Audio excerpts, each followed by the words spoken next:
वालेकुम वरहमतुल्लाहि वबरकातुहू। नाज़रीन, आयत नंबर 64 सूरह अन-नहल पारा नंबर 14 से आज का स्टार्ट हो रहा है।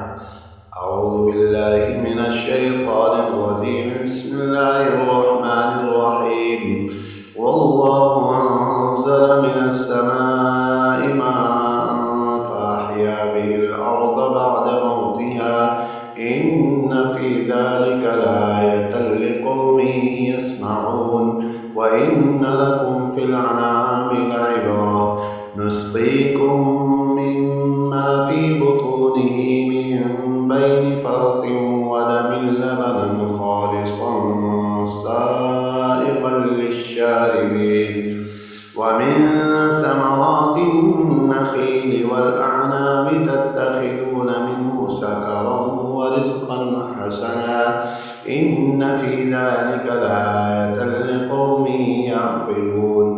वअौहा रब्बुका इलन नहली अन इत्तख़िज़ी मिनल जिबालि बुयूतन ومن الشجر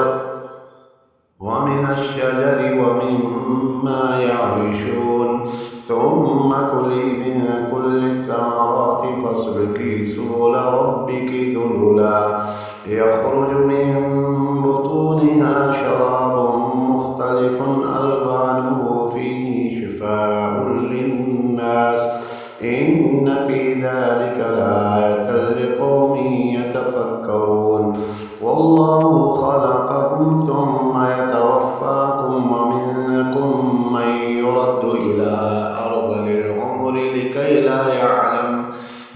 لا يعلم بعد علم شيئا إن الله عليم قدير والله فضل بعضكم على بعض في الرزق فما الذين فضلوا براد رزقهم على ما ملكت أيمانهم فهم فيه سواء أفبنعمة الله يجحدون والله جعل لكم من أنفسكم أزواجا وجعل لكم من أزواجكم بنين وحفدة ورزقكم من الطيبات أفبالباطل يؤمنون وبنعمة الله هم यकफुरून। आयत नंबर 72 तक मुकम्मल हो गया। नेक्स्ट वीडियो में मुलाकात होगी। अस्सलामु अलैकुम वरहमतुल्लाहि वबरकातुहू।